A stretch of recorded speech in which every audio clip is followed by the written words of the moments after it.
जिल्हा नियोजन समिती जी असते त्या जिल्हा नियोजन समितीमध्ये बैठकाच होत नाहीत। आता मुंबईसारख्या शहरामध्ये लोक आमच्याकडे रस्ते दुरुस्तीसाठी येतात। दुसरी गोष्ट आपल्याला कल्पना आहे, सगळ्यांचं एक दुःख मोठं आहे की महाराष्ट्रामध्ये दिशा कमिटी म्हणजे केंद्र सरकारनं दिशा कमिटी ही शहर आणि राज्य जिल्ह्यानं दोघांनी केली आणि ही दिशा कमिटी इतकी महत्त्वपूर्ण आहे।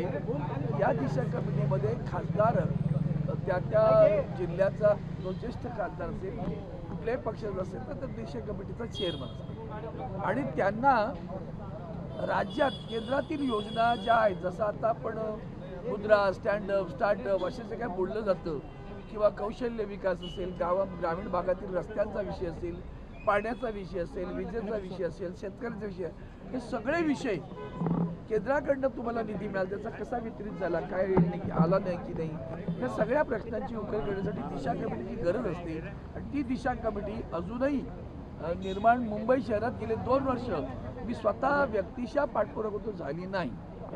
पुन्हा जिल्हा नियोजन समिती जी असते त्या जिल्हा नियोजन समितीमध्ये बैठकाच होत नाहीत। जिल्हा नियोजन समितीमध्ये तर निधीच दिला जात नाही खासदारांना।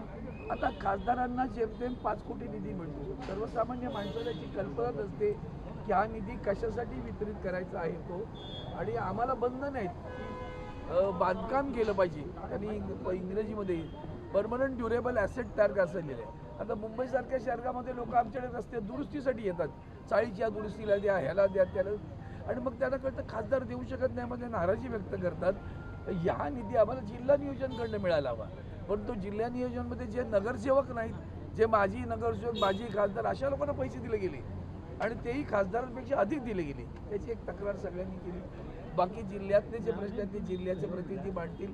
मुंबई शहराच्या संदर्भातला विकासाचा एक प्रश्न महत्त्वाचा येतो। एक मिनिट, जेव्हा तुम्ही जब नवीन पूल बांधता किंवा नवीन मोनो रेल करता, त्यामुळे जे कंजेशन निर्माण होते, तर आम्हाला तुम्ही एकदा निदान सांगा तरी आम्ही काही सूचना देऊ, घेतल्या तर ठीक आहे, नाही तर तुम्ही करा, पण निदान आम्हाला समाधान मिळेल। आता साधा घ्या, मुंबईचा सायन्सचा फ्लायओव्हर, त्या इमारतीच्या बाजूला अगदी हस्तांदोलन करणे इतक्या अंतरावर तो पूल बांधून ठेवला।